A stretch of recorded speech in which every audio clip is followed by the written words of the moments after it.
Hi hello friends, ಎಲ್ರಿಗೂ ನಮಸ್ಕಾರ. Welcome back to the channel R V Nagaraj. Friends, ಸಿಂಪಲ್ಲಾಗಿ ಶುಂಠಿ ಬೆಳ್ಳುಳ್ಳಿ ಪೇಸ್ಟ್ ಮಾಡೋದು ಹೇಗಂತ ನೋಡೋಣ ಬನ್ನಿ. ಬೇಕಾಗಿರುವ ಸಾಮಗ್ರಿಗಳು 400 ಗ್ರಾಮ್ ಶುಂಠಿ, 500 ಗ್ರಾಮ್ ಬೆಳ್ಳುಳ್ಳಿ, ಸ್ವಲ್ಪ ಉಪ್ಪು, 1 ಟೇಬಲ್ ಸ್ಪೂನ್ ಆಯಿಲ್. ಒಂದು ಮಿಕ್ಸಿ ಜಾರಿಗೆ ಶುಂಠಿ, ಬೆಳ್ಳುಳ್ಳಿ, ಉಪ್ಪು, ಆಯಿಲು ಹಾಕಿ ನುಣ್ಣಗೆ ರುಬ್ಕೊಂಡು ಬರೋಣ.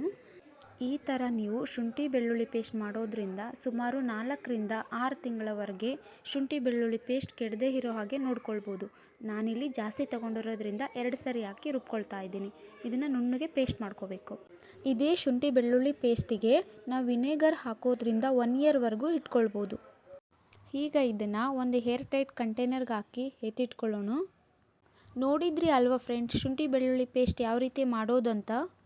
ಇವತ್ತು ನನ್ನ ವಿಡಿಯೋ ಎಲ್ರಿಗೂ ಹೆಲ್ಪ್ಫುಲ್ ಆಗುತ್ತೆ ಅಂತ ಅಂದ್ಕೊಂಡಿದ್ದೀನಿ. ಇಷ್ಟ ಆಗಿದ್ದರೆ ನಮ್ಮ ಚಾನಲ್ನ ಲೈಕ್ ಮಾಡಿ, ಶೇರ್ ಮಾಡಿ, ಪ್ಲೀಸ್ ಕಮೆಂಟ್ ಮಾಡಿ.